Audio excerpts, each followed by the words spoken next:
I'm Dr. Christine Cornet, head of the book office at the French Institute in India.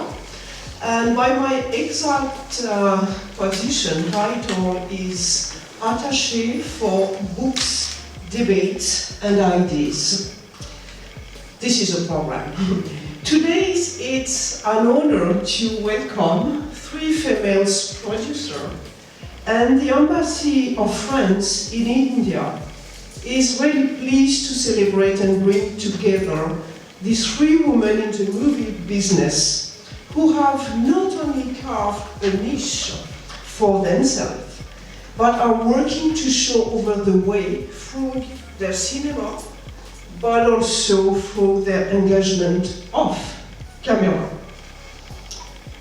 Before introducing our woman guest, I would like to remind you of a few elements. The number of women working in the film industry reached a historic high in 2020, but men outnumber women 4-1 in key roles. Actually, when it comes to key jobs like director, cinematographer, or producer, men continue to dominate. So it's odd to talk about reaching historic highs when women remain so far from parity. In fact, inequality reaches into every facet and corner of the business.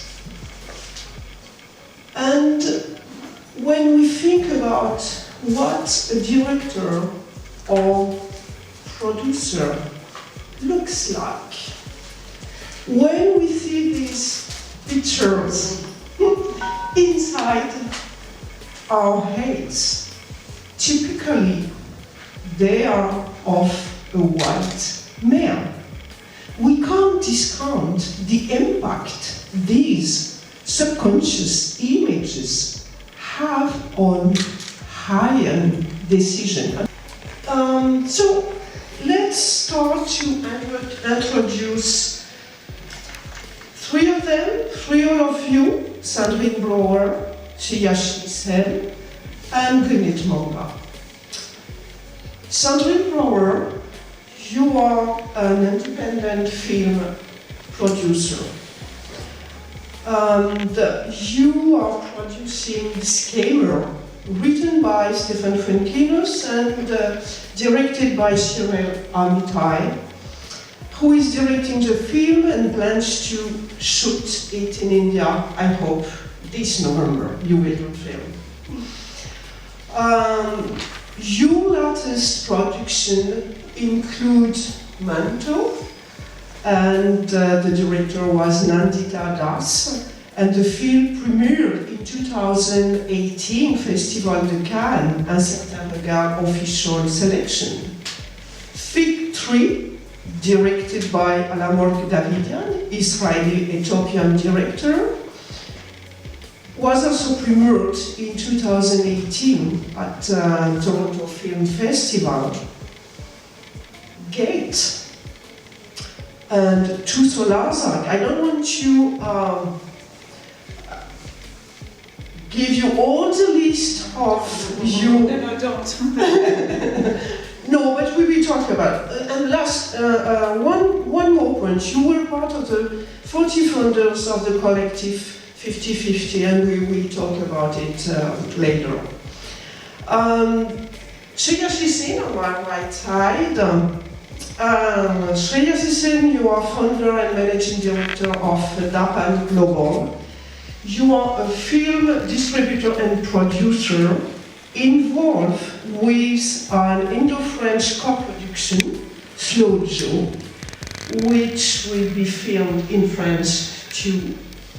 You are also the only woman movie distributor in South and Southeast Asia, having distributed and screening more than 95 movies across genres and languages. Then our third well-known guest, Guneet Monga. Guneet Monga is an Indian film producer.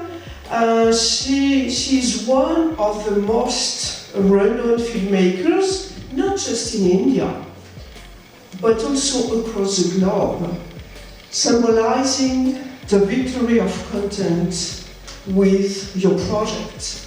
Everybody knows, even in France, the Lunchbox, Marsan, Gangs of Wasseypur, and I love all of them.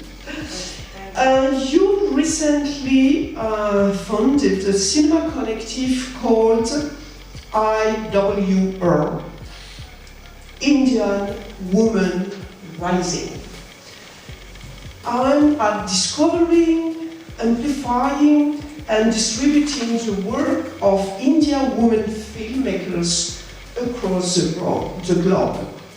And yesterday night, you received the French award of Chevalier des Arts et des Lettres for your contribution in the field of cinema. So, all three of you have in common to work in co-production, in which fosters international cultural cooperation. You're not afraid to cross borders, and Sandrine Brouwer came from France 2 days ago. In this pandemic context, can you imagine? This is a very bold decision, and thank you so much for joining us today in this particular context. It's a really good, how to say, a big message, I would like to say. Thank you so much, Sandrine. And so you are not afraid to cross borders and break barriers in the field of cinema. I would like to, my first question for all of you, what specific challenges, barrier, or observation prompted you to act for gender equality? And maybe because I was just mentioning Sandrine, maybe can you first answer to this question, the specific challenges for gender equality in this field of cinema? Well, hello everybody. Thank you very much for your kind words. Just one thing, the context is very difficult. I think that the suffering is even worse for the poor and for the most weak margin of the society. And I feel that in the film industry, we were pretty privileged, and I must say in France also, because we had some incentives to help us keep busy and waiting for the crisis to end. So the crisis was also a time where I could not produce. There were television films kept going on. There were a lot of measures to be taken, so it was very expensive. Television films were going on. I only had films for cinema, so I had to stop. So what I did is I focused on whatever is it that we do with 50-50.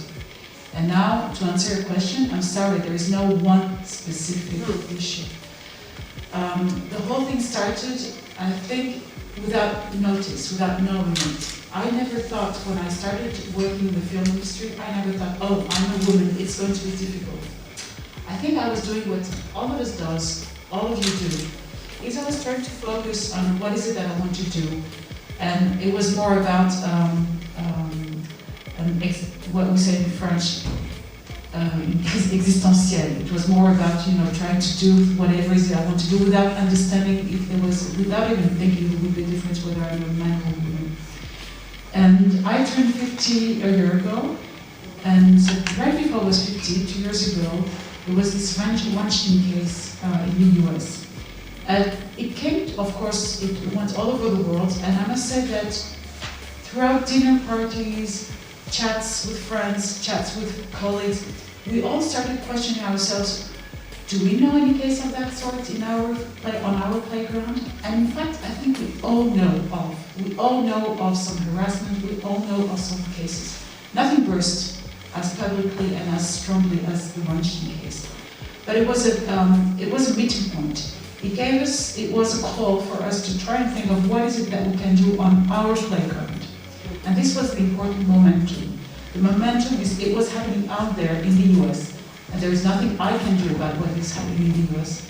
But there's certainly something I can do about the playground that I work in on a daily basis. So that was the call. What about you? Guneet Monga. Good morning, everybody, and thank you for the honor last night, everyone, and appreciating my work and journey so far. And thank you so much for coming over. I wanted to say that we formed Indian Women Rising because we came across stats, which is that less than 5% women are directors in India. And that kind of triggered a conversation between Tahira Kashyap, Purana and me, and we wanted to do something. And we've been talking about it for some time, and we both went to Ekta Kapoor, and we shared this thought with her, and she in a heartbeat said, I want to be able to support it. Let's structure it and do it in a structured fashion, which is constant, which is growing. And we built a mandate for ourselves, which was because we are all independent filmmakers, we have our companies, we are doing our own. I work as a producer with Sikya Entertainment. Ekta has her own studio. So we decided we will come together and we will discover, we will amplify, and we will distribute more films of Indian filmmakers. So this was our start point. The first film that we backed was a short film called Bittu. And it went up to the shortlist at the Oscars this year. And we're now closing distribution on it. And we plan to do more, but we formed our collective a couple of months ago. But it's something that is brewing for a very long time, and to be able to find a structure where we can continue doubling down on women creators, because as a producer, distributor, I think the amplification that is needed for any piece of content is the most important, to put it on the place of market, of merit, and have so many people talk about it that so many more people go sample it. So that is where we come in. So we are currently at a place where we want to get into distribution. We are looking at even making some content, but we will get there in our next months to come. Thank you so much. And what is your thank you for having me. It is an honor. I come from a family of filmmakers, and I was told ever since I remember never to get into this industry. So I went on to study social work and work in areas of domestic violence. It was only by chance and by maybe a trans in my blood that I happened to start a film festival, which got me into distribution. And very interestingly, theatrical distribution is a very, very male work. There are very, very few women in actual distribution and not theatrical distribution at all. When I started looking at independent films first, my company in Singapore, so yes, crossing borders, I've lived in Singapore for 20 years, come back to my roots, been here because of COVID for 1 year, and I think I'm going to stay here for much longer.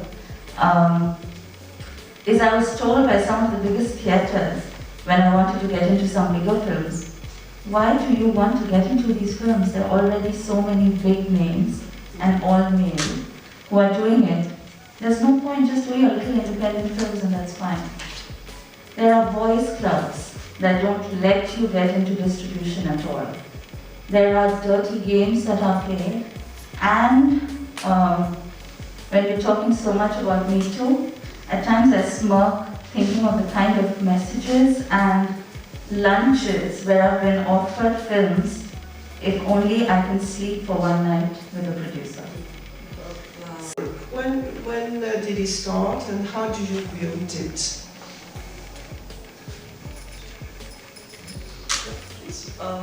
We started recently, but I have to say that I'm heavily inspired by the journey that Eva DuVernay has had, the journey of 50-50, learning more about women starting collectives globally impacted our coming together too. So we started very recently, I would say in Jan this year, to change with a mission of changing the status quo and increasing the percentage of women filmmakers, everything that we can do to amplify, to promote, to open more doors, to be able to double down on each other as producers, as financiers, as and people who have opportunities of entering doors of distributors, studios.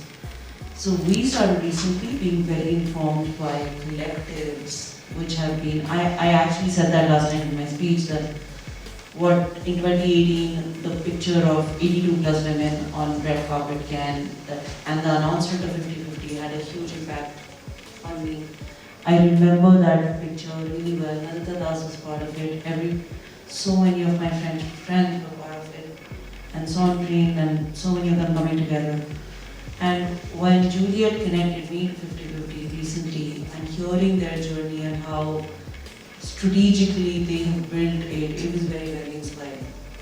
So we, in our country, are starting in a very unique way. We are privately coming together. We are coming together to distribute. We are coming together to open our connections to younger women filmmakers, or not even like younger in the business, and to make sure that they're celebrated in the mainstream. So that is where I feel our purpose is. Distribution is so nuanced and is so, I think good films get lost because of lack of distribution.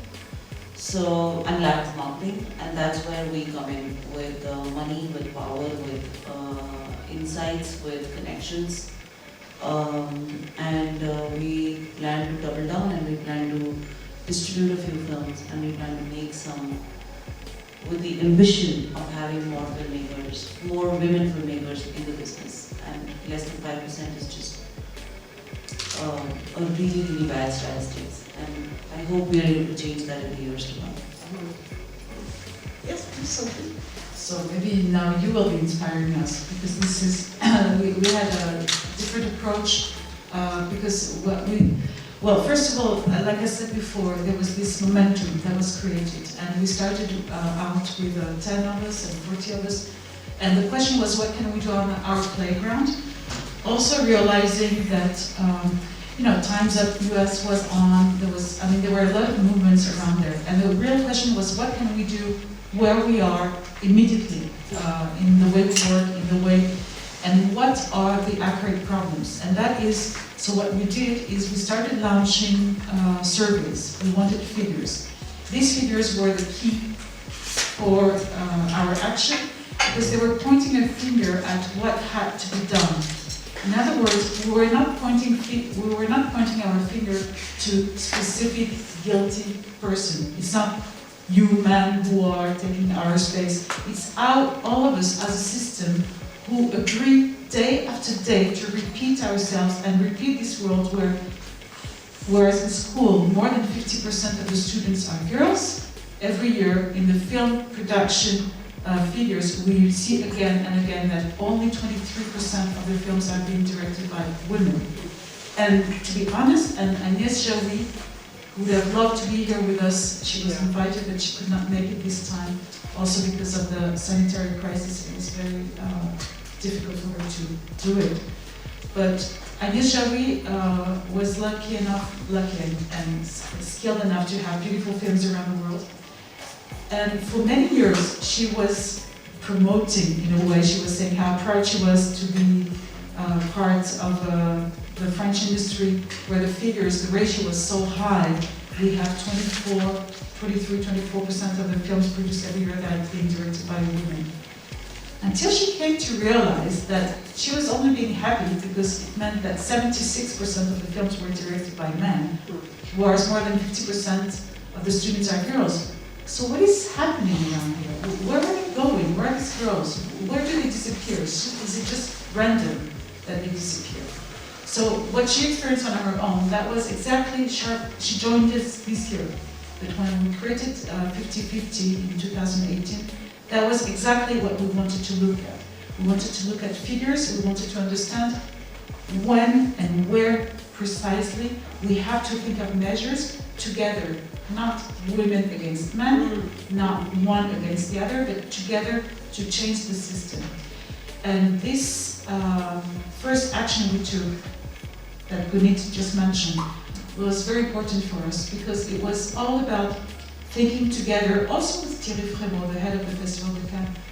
How is it that since the Festival de Cannes was created, only 82 women were invited for the work, when in the same amount of time it was 1,562 men who were invited for the work? Where does it come from? And do we agree? What can we do here and now to change, make it change? So that was our first action.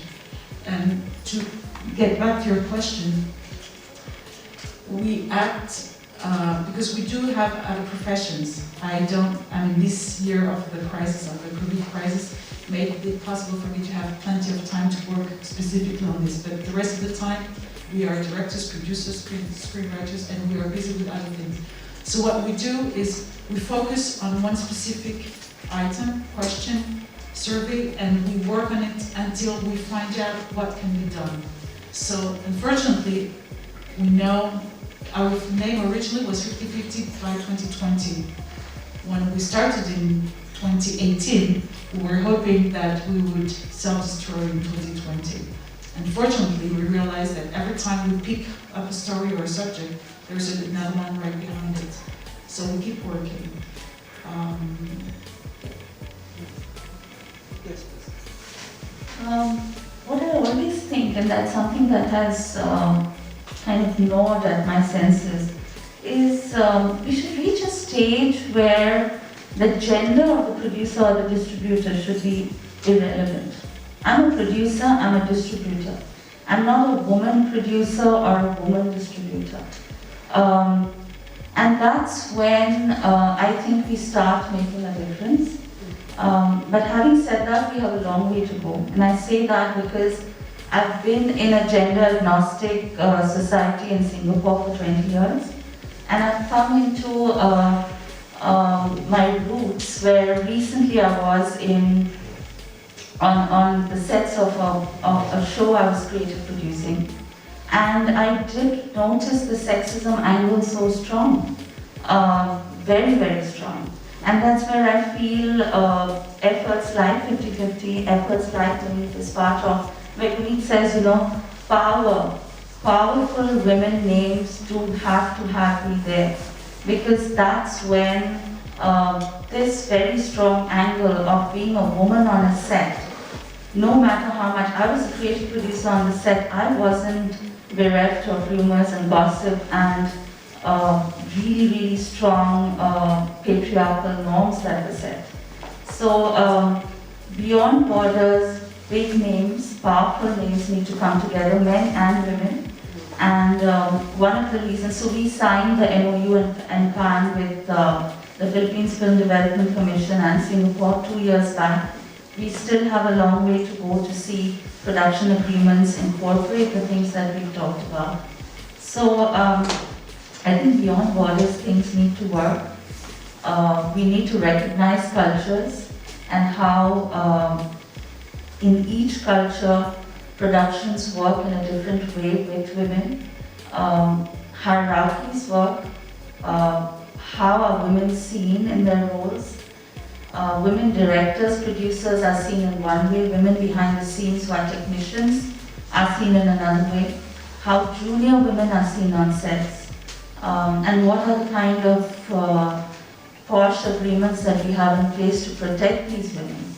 And it's not just about sexual harassment, it's about everyday words that are used on set about women and men. And I think it's very, very needed for women of power to come together to make these changes.